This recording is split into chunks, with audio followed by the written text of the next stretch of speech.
Zaman sekarang, teknologi sudah semakin maju. Berbagai macam ilmuwan banyak menemukan sesuatu yang awalnya mungkin tidak bisa terjadi. Tapi hasilnya bisa dapat dilihat sekarang. Sebagai contoh kecil misalnya ini ya. Zaman dulu mana ada orang yang kepikiran HP yang cuma ada layarnya doang. Bisa dipencet-pencet lagi. Karena zaman yang sudah semakin maju, nggak sedikit juga loh banyak ilmuwan yang bereksperimen aneh-aneh. Seperti mengkawin silangkan tumbuhan, mencoba menghidupkan kembali spesies yang sudah punah, atau bahkan mencoba menghidupkan kembali cinta di antara kita. Sebagai contoh, sebuah kegilaan eksperimen. Ada beberapa orang yang coba membuktikan teori dari film The Flash. Pada tahu kan, manusia super yang mempunyai kekuatan bisa berlari dengan sangat cepat. Kalau The Flash jadi kurir Gojek, kayaknya dia bisa dapat bintang 5 terus tuh. Soalnya cepat kan.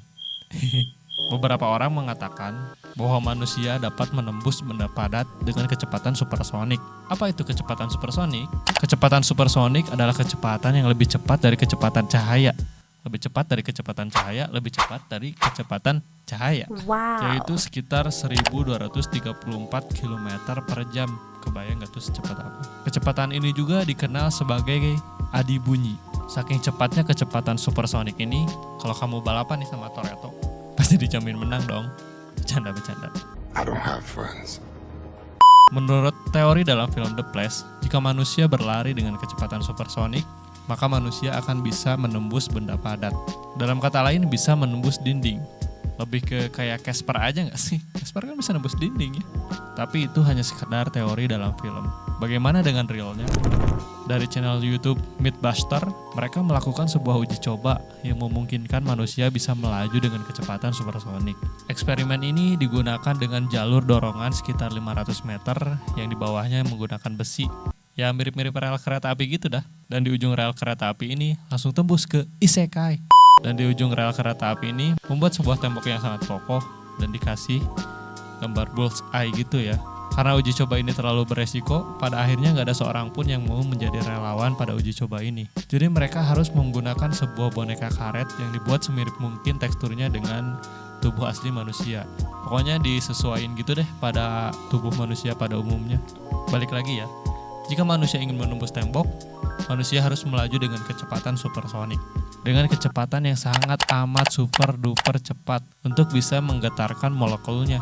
Ketika frekuensi getaran dengan gaya antara molekul dinding yang mencapai frekuensi tertentu, mencapai keadaan kompatibilitas atau gangguan tertentu, maka akan mencapai penyeberangan bebas cedera.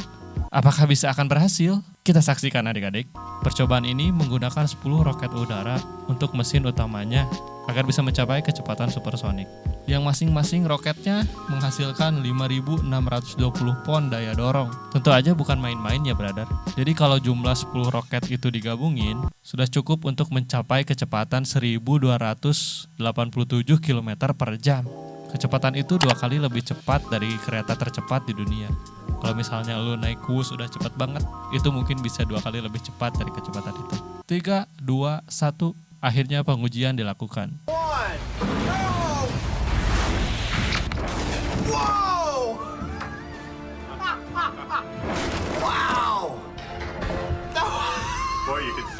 Ternyata setelah melakukan kalkulasi perhitungan, boneka itu menabrak dinding dengan kecepatan lebih dari 1.300 km per jam.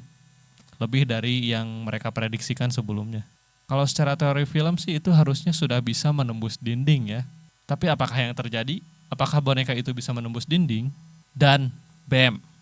Saat boneka itu menabrak dinding, malah terjadi ledakan energi yang besar. Tubuh halus boneka menampilkan percikan pada ujungnya saat menabrak dinding. Semuanya langsung hancur berkeping-keping, sampai kepingan yang sangat kecil. Kesimpulan yang mereka dapatkan adalah bahwa kecepatan supersonik tidak dapat membuat manusia bisa menembus dinding. Emang sih itu menembus dinding, tapi sama hancur sama jelema-jelemanya kayak ditabrakin aja. Tapi dengan kecepatan ini dapat membuat sebuah boneka artifisial yang dibuat mirip dengan manusia bisa menghilang begitu aja. Wow, kesimpulannya mungkin semua teori teknologi itu baru hanya teori aja ya. Belum tentu bisa terjadi di kehidupan nyata. Tapi nggak menutup kemungkinan banyak juga loh teori-teori teknologi yang bisa kita aplikasikan di kehidupan sehari-hari. Dan tentunya ya mungkin akan bermanfaat bagi peradaban manusia kita ke depan.